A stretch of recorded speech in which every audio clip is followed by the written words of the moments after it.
ઉષાબેન લકુમ છે। અમે ભાવનગરથી આવ્યા છીએ ફેમિલી સાથે અને જામનગર જોવા જ આવ્યા હતા અને અહીં આવ્યા પછી જાણવા મળ્યું કે આજ આનું ઓપનિંગ છે, એટલે અમે ખાસ વહેલા આવી ગયા હતા તો રાહ જોઈ અને અહીંયા જોવા આવ્યા ઉપર। અને આખું જામનગર સરસ રીતે અહીંથી ઉપરથી દેખાય છે અને આટલી સરસ ઇમારત જોવા મળી એનો અમને ખૂબ જ આનંદ છે। મારું નામ હિરેન સોલંકી છે। હું જામનગર મહાનગરપાલિકામાં વર્ક આસિસ્ટન્ટ તરીકે ફરજ બજાવું છું। રાજાશાહી વખતમાં આ એક ભુજિયા કોઠાનું છે એ બાંધકામ થયેલ, ભૂકંપ સમયે આ કોઠો છે એ જર્જરિત થયેલ હતો। રાજ્ય સરકારની મદદથી આ ભુજિયા કોઠાનું રિસ્ટોરેશન કરેલ છે। આ ભુજિયા કોઠો તારીખ 19 માર્ચ એટલે કે આજથી એ પબ્લિક માટે ખુલ્લું મૂકવામાં આવેલ છે।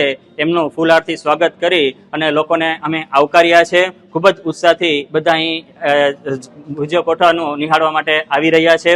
જેનો ટિકિટ દર કહીએ તો એ 25 રૂપિયા ટિકિટ દર છે।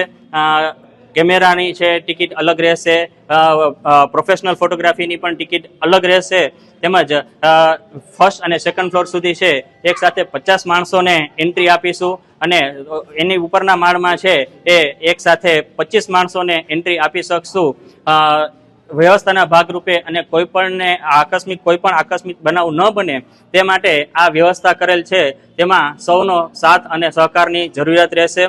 ભુજિયા કોઠાનો સમય કહીએ તો બપોરે 12 વાગે એ ખુલ્લો મૂકવામાં આવશે। સાંજના 7 વાગ્યા સુધી ટિકિટ બારી ખુલ્લી રહેશે અને રાતના 8 વાગ્યા સુધી એ અંદર જે માણસો ટિકિટ લઈને આવેલા હશે એ 8 વાગ્યા સુધી એ નિહાળી શકશે। તેમજ દર બુધવારે એ બંધ રહેશે મ્યુઝિયમ।